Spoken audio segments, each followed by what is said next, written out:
Hello everyone and welcome to our channel ground to grow. तो जैसे कि हम पढ़ रहे थे chapter 1 matter in our surroundings, और कल की क्लास में हमने पढ़ा कि बेसिकली जो मैटर होता है उसकी स्टेट को हम कैसे चेंज कर सकते हैं, मतलब solid to liquid, liquid to solid या फिर लिक्विड टू गैस और गैस टू लिक्विड हम स्टेट को कैसे चेंज कर सकते हैं। और उसमें हमने पढ़ा कि स्टेट को हम चेंज कर सकते हैं दो तरीक़ों से, दैट इज़ बाय टेम्परेचर और बाय प्रेशर। टेम्परेचर में हमने फर्दर 4 टाइप्स ऑफ प्रोसेसेस पढ़े, that is melting, boiling, vaporisation and condensation. अब हम आज नेक्स्ट टॉपिक पढ़ने वाले हैं, that is latent heat. Basically latent heat होती क्या है, इसको स्टडी करने से पहले हम ये देखते हैं कि जो लेटेंट वर्ड है इसका आखिर मतलब क्या है। एक्चुअली जो लेटेंट वर्ड है इसका इंग्लिश में, ये इंग्लिश का वर्ड नहीं है, इसका मीनिंग होता है इंग्लिश में हिडन। मतलब लेटेंट का मतलब होता है hidden. So can we say that latent heat is hidden heat, मतलब एक ऐसी हीट जो हिडन होती है। लाइक अगर हम इसकी अब डेफिनेशन देखें तो इसकी डेफिनेशन क्या है, it is the heat energy which has to be supplied to change the state of a substance.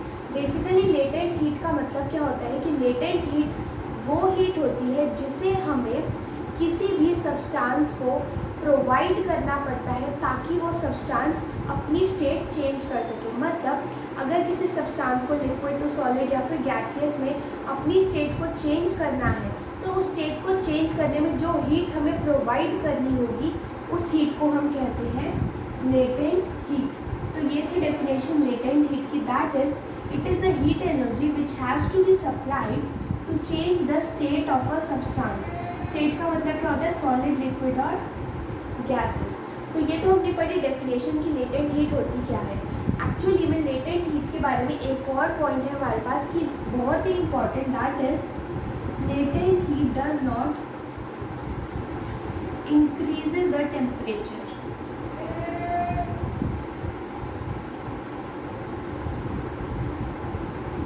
अब ये जो मैंने लाइन लिखी है कि latent heat does not increases the temperature, basically इसका मतलब क्या है कि ये जो लेटेंट हीट की एनर्जी हम सब्सटेंस को प्रोवाइड कर रहे हैं उससे हमारा टेम्परेचर इंक्रीज ही नहीं होगा।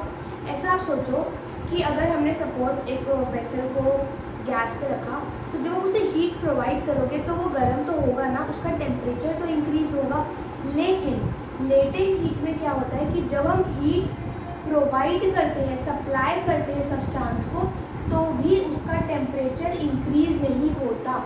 अब इसका टेम्परेचर इंक्रीज नहीं हो रहा, इसलिए हम इसे हिडन हीट भी कहते हैं। मतलब लेटेंट हीट को हम हिडन हीट भी कहते हैं क्योंकि लेटेंट हीट की वजह से सब्सटेंस का टेम्परेचर इंक्रीज नहीं होता।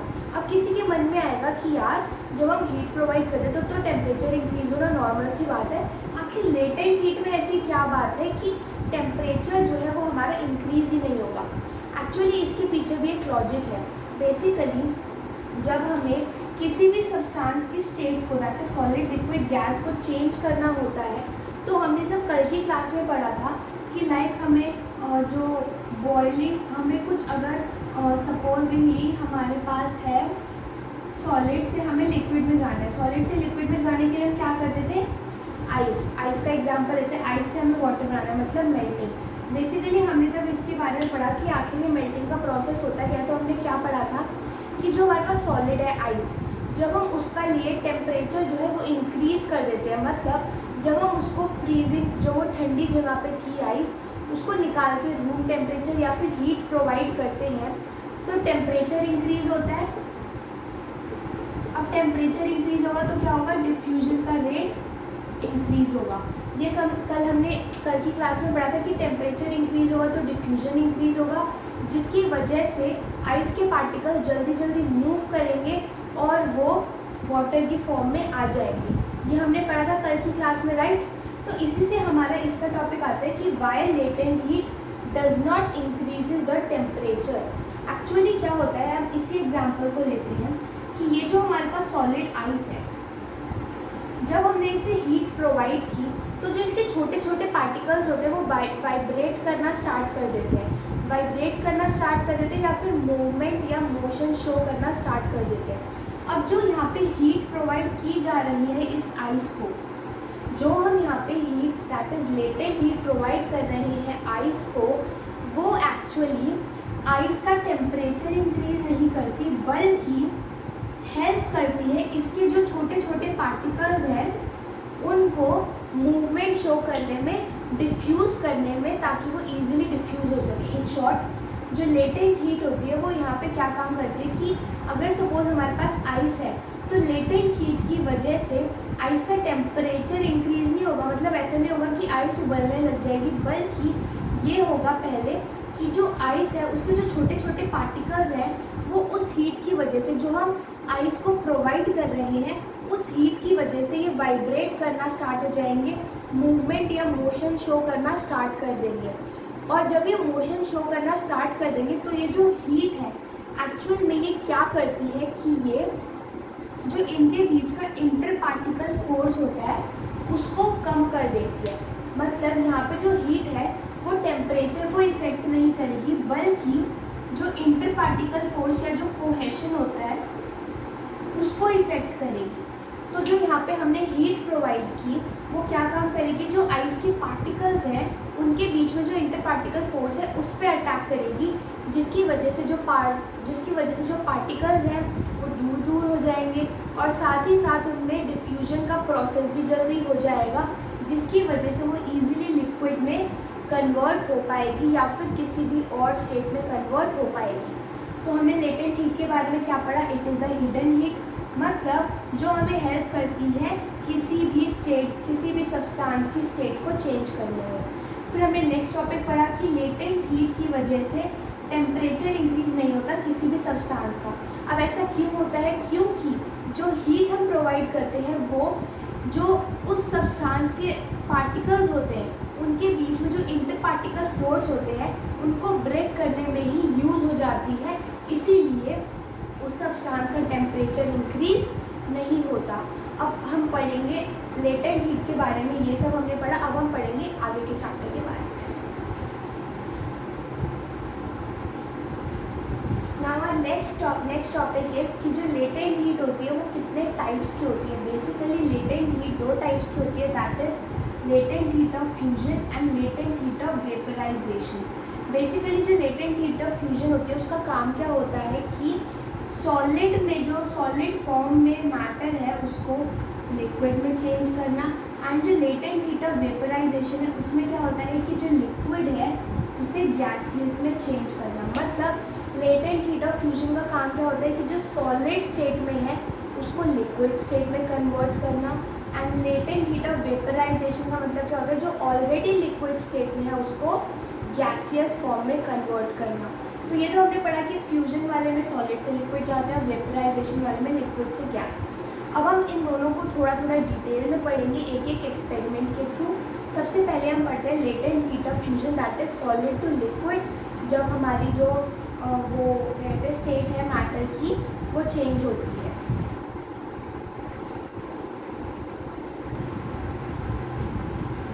Now our next topic is latent heat of fusion, that is solid to liquid, जब हम स्टेट को मैटर की चेंज करते हैं। तो इसके लिए मैंने एक्सपेरिमेंट का डायग्राम बना लिया छोटा सा, आई नो थोड़ी बुरी है मेरी ड्राइंग लेकिन कोई नहीं। इसमें हमने क्या किया कि यहाँ पे हमने बर्नर लिया है, यहाँ पे नीचे ये सपोज हमारा बर्नर है, राइट। बर्नर से हीट प्रोड्यूस हो रही है और उसके ऊपर हमने एक बीकर रखा है जिसमें हमारे पास आइस क्यूब्स है, राइट। बर्नर से हीट प्रोड्यूस हो रही है जिसके ऊपर हमने यहाँ पे एक बीकर रखा है जिसमें आइस है और यहाँ पे हमने रखा है वायर डॉग्स। ओके, तो यहाँ पे हमने बीकर लिया है जिसमें आइस है और साथ ही हमने एक अलग से स्टैंड खड़ा किया जिसके अटैच्ड है थर्मोमीटर। बेसिकली थर्मोमीटर से हम क्या रिकॉर्ड करते हैं, टेम्परेचर, और ये जो थर्मोमीटर है ये इस आइस तक पहुँच रहा है, मतलब बीकर के अंदर आइस के लेवल के अंदर है ये थर्मोमीटर, ताकि हम मेजर कर सकें कि टेम्परेचर कैसे इंक्रीज़ हो रहा है या कैसे डिक्रीज़ हो रहा है, या फिर इफ़ेक्ट नहीं हो रहा टेम्परेचर जब हम आइस को हीट प्रोवाइड करेंगे। अब बेसिकली इसमें हम क्या करेंगे कि बर्नर को स्टार्ट करेंगे, हीट प्रोड्यूस करनी स्टार्ट करेगा बर्नर, तो ये जो आइस है ये क्या करेगी, मेल्ट होना स्टार्ट हो जाएगी। ऑब्वियसली ये हमने पढ़ा था कि जब हम किसी भी सॉलिड को ऐसे हीट प्रोवाइड करेंगे, सपोजली आइस, तो वो मेल्ट होके लिक्विड फॉर्म में आ जाएगी, ये हमने पढ़ा था। तो जब हम इसे हीट प्रोवाइड करेंगे तो ये जो आइस है ये मेल्ट होने लग जाएगी, ये मेल्ट होने लग जाएगी। लेकिन जब आप इस थर्मोमीटर में देखोगे तो ये जो थर्मोमीटर है ना, ये 0 डिग्री पे ही स्टिक होगा। ओके, ये जो थर्मोमीटर है ये 0 डिग्री पे ही स्टिक होगा जब तक पूरी की पूरी आइस क्यूब, जितनी भी आइस क्यूब्स हैं वो सारी मेल्ट नहीं हो जाएंगी। अब बेसिकली ऐसा क्यों है कि जब तक सारी आइस क्यूब मेल्ट नहीं हो जाएंगी तब तक थर्मोमीटर का टेम्परेचर इंक्रीज नहीं होगा। अब यही है हमारा लेटेंट हीट का कॉन्सेप्ट। बेसिकली जब हमने आइस को हीट प्रोवाइड करनी स्टार्ट की तो जो आइस के छोटे, लाइक सपोज ये आइस का जो एक बॉक्स क्यूब था, जब हमने इनको हीट प्रोवाइड करनी स्टार्ट की तो इनके बीच में जो पार्टिकल्स थे उनके बीच में मूवमेंट स्टार्ट हुई, और उसी के साथ जो इनके बीच में इंटर पार्टिकल फोर्स थी, सॉलिड्स में इंटर पार्टिकल फोर्स क्या होती है, हाई, तो जो इनके बीच में हाई इंटर पार्टिकल फोर्स थी वो क्या हुई, वीक होने लग गई, जिसकी वजह से जो इनके पार्टिकल्स थे वो दूर दूर स्प्रेड होने लग गए। मतलब जो आइस क्यूब में पास थे या जो जिनका इंटर पार्टिकल फोर्स ज़्यादा था, अब जब हमने हीट प्रोवाइड की तो उनके पार्टिकल्स ने मूवमेंट शो की, जिसकी वजह से उनका इंटर पार्टिकल फोर्स वीक हो गया और साथ ही साथ वो दूर दूर हो गए, जिसकी वजह से उनकी स्टेट चेंज हो गई सॉलिड से लिक्विड में। अब जो हीट हम प्रोवाइड कर रहे थे वो एक्चुअल में कहाँ यूज़ हुई, इन पार्टिकल्स के जो बीच का फोर्स था जो इन्हें एक साथ बांध के रख रहा था उसको तोड़ने में। तो जब हमने उसको तोड़ने के लिए हीट को यूज़ किया तो उसकी वजह से आइस का जो टेम्परेचर है वो इंक्रीज़ नहीं हुआ, इसलिए हमारा थर्मोमीटर 0 डिग्री ही शो करता रहा। लेकिन जब हमारे जो सारे आइस क्यूब्स हैं जब वो लिक्विड फॉर्म में आ जाएंगे, मतलब हमारे सारे आइस क्यूब जो हैं जब वो वाटर बन जाएंगे और उसके बाद भी अगर हम हीट प्रोवाइड करते रहेंगे तो हमारा टेम्परेचर थर्मोमीटर में इंक्रीज़ होगा, क्योंकि हम सॉलिड से लिक्विड में आ चुके हैं। इन शॉर्ट, जो लिक्विड हमारे पास आ गया है उसमें सारी की सारी जितनी भी हीट थी वो तो एब्जॉर्ब हो गई इंटर पार्टिकल फोर्स को तोड़ने में। लेकिन अगर हम और हीट देंगे स्टेट ऑफ मैटर को, मतलब वाटर जो अब हमारे पास लिक्विड फॉर्म में है, अगर हम उसे और हीट प्रोवाइड करेंगे तो obviously temperature will increase in the thermometer. In short, जब हम हीट प्रोवाइड करेंगे तो जो आइस क्यूब में पार्टिकल्स हैं उनके बीच का inter particle force slow down हो जाए, मतलब इंटर पार्टिकल फोर्स जो है वो वीक हो जाएगा और उसकी वजह से पार्टिकल्स दूर दूर होकर लिक्विड फॉर्म में आ जाएंगे। और ये जो हमने हीट प्रोड्यूस की थी या प्रोवाइड की थी इस बीकर में आइस को, वो एक्चुअल में कहाँ यूज़ हुई, इंटर पार्टिकल फोर्स को ब्रेक करने के लिए। इसी वजह से हमारे थर्मोमीटर ने टेम्परेचर इंक्रीज नहीं किया until all the ice changes into liquid form. तो ये था हमारा first type of latent heat का, that is latent heat of fusion, जिसमें हम सॉलिड से लिक्विड में जाते हैं।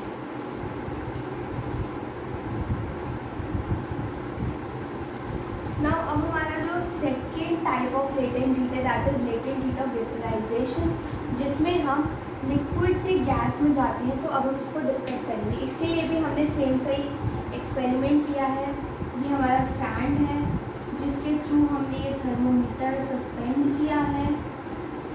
इसके अंदर बीकर के अंदर, जिस बीकर में क्या है, वाटर है, और इस वाटर को हम क्या प्रोवाइड कर रहे हैं, heat through a burner, right. तो हमने बेसिकली एक स्टैंड के थ्रू थर्मोमीटर को सस्पेंड किया है बीकर में, जिस बीकर में वाटर है, और उस बीकर को हम क्या दे रहे हैं, हीट थ्रू अ बर्नर।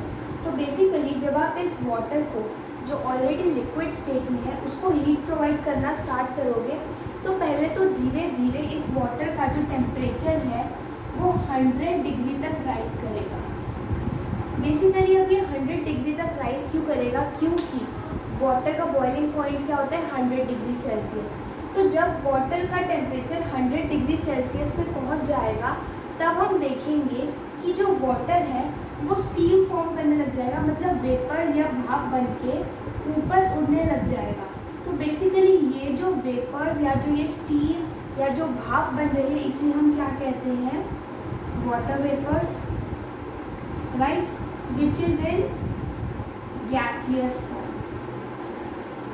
मतलब जब हमने वाटर को हीट प्रोवाइड करनी स्टार्ट की और जब उसका टेम्परेचर 100 डिग्री यानी कि वाटर का बॉइलिंग पॉइंट पे पहुंच गया, तब वाटर जो है वो वाटर वेपर्स बन के, भाप बन के उड़ने लग गया, which is in gaseous form.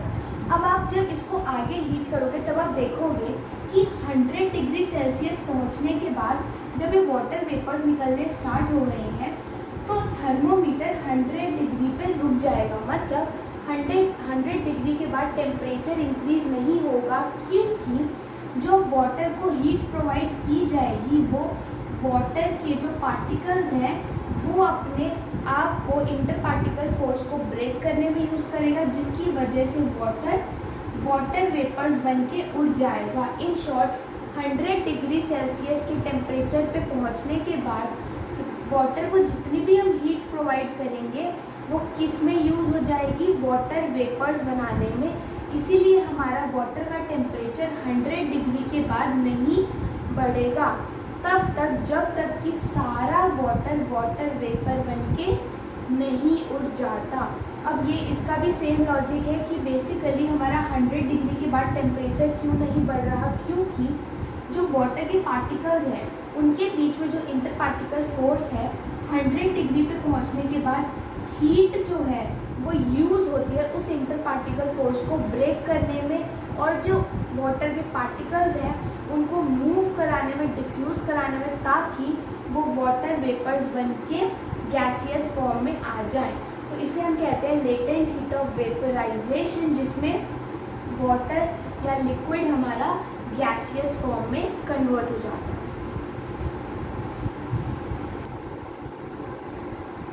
तो अभी हमने पढ़ा लेटेंट हीट के बारे में। लेटेंट हीट क्या होती है, that is the hidden heat जो हमें स्टेट ऑफ मैटर को चेंज करने में हेल्प करती है।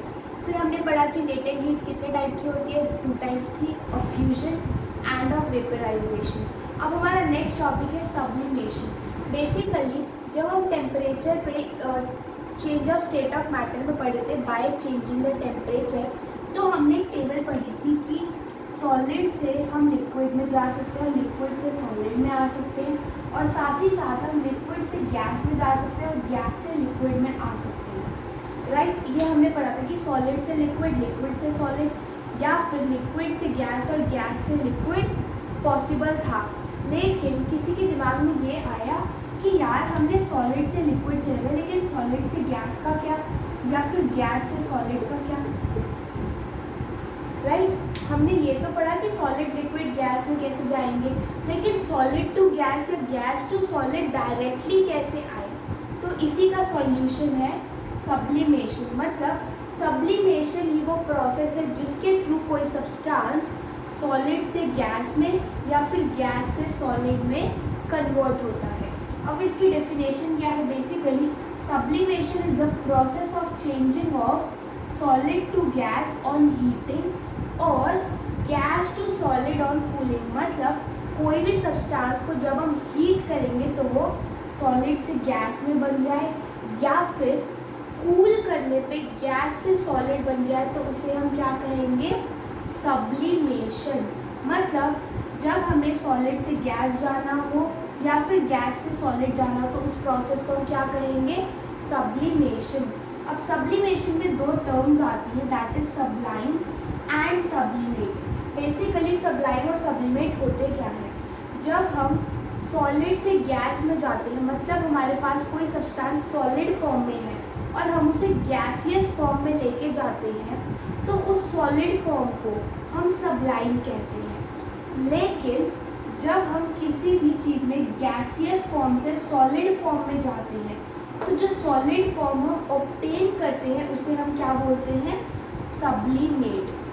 मतलब देखो आप इसे याद रखना, सब्लाइम छोटा है या सब्लिमेट, सब्लाइम छोटा है ना, तो सब्लाइम छोटा है तो वो पहले आएगा, तो मतलब जो पहले वाली चीज़ है सॉलिड की पहले वाली चीज़ जो है वो सब्लाइम होगी। लेकिन सब्लिमेट बड़ा है तो वो बाद में आएगा तो मतलब जो हमने बाद में अचीव किया, मतलब गैस से जो हमने अचीव किया, सॉलिड बनाया, that is sublimate. In short जो ऑलरेडी सॉलिड हमारे पास था वो सबलाइम होगा, जिससे हम गैसियस फॉर्म में जाएंगे।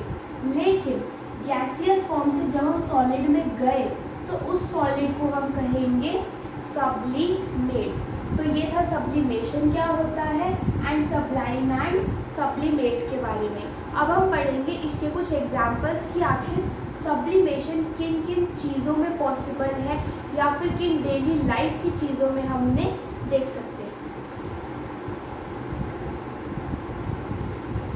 नाउ द नेक्स्ट टॉपिक है सब्लिमेशन के बेसिकली एग्जाम्पल्स क्या क्या होते हैं। जो कॉमन लाइफ में हम देख सकते हैं वो है कैम्फर या नैप्थलीन बॉल्स। बेसिकली कैम्फर क्या होता है, कपूर, जो हमारी मदर्स या फिर हम जो अपने मंदिर में पूजा में यूज़ करते हैं कपूर, जब वो ऐसे वाइट कलर की छोटी से होती है ना, तो जब आप उसको बर्न करते हो तो वो सीधा फ्यूम्स बन के उड़ जाती है, राइट। क्या ऐसा होता है कि वो जो सॉलिड है पहले लिक्विड बनती है फिर फ्यूम्स बन के उड़ती है? नहीं, ये जो ऐसे छोटी सी वाइट कलर की होती है बॉक्स टाइप की, जब आप इसको हीट प्रोवाइड करते हो तो ये सीधा फ्यूम्स बन के उड़ जाती है, मतलब ये सीधा सॉलिड से गैसियस फॉर्म में आ गई। तो हम कह सकते हैं कि कैम्फर अंडरगोज सब्लिमेशन। अब नेक्स्ट है naphthalene balls. Basically naphthalene balls होती है वो वाइट कलर की छोटी छोटी बॉल्स होती हैं जिनको हम अपने क्लॉथ्स के साथ रख देते हैं। अगर आप विंटर की क्लॉथ के साथ उन्हें रख दोगे और जब नेक्स्ट विंटर्स में आप खोलोगे तो वो जो नैप्थलीन बॉल्स है वो बहुत छोटी हो जाती है साइज़ में, या फिर पॉसिबल है कि वो डिमिनिश भी हो जाए। तो वो कैसे हुई? बेसिकली ये जो सॉलिड नैप्थलीन बॉल्स होती है वाइट कलर की, जब हम इनको क्लॉथ्स के साथ रख देते हैं तो ये एटमॉस्फेयर के साथ इंटरैक्ट करती है जब, तो ये गैसियस फॉर्म में बन के इवेपोरेट या वेपर फॉर्म में होके उड़ जाती है। सो ये तो थे दोनों इजी या कॉमन लाइफ के examples, camphor and naphthalene balls, जिसमें हम सब्लिमेशन को देख सकते हैं। अब हम करते हैं एक एक्सपेरिमेंट। बेसिकली इस एक्सपेरिमेंट में मैंने क्या किया, एक बर्नर लिया है जिससे हीट निकल रही है और ये हमने एक वेसल लिया है जिसमें है अमोनियम क्लोराइड। अमोनियम क्लोराइड जो होता है वो सॉलिड होता है।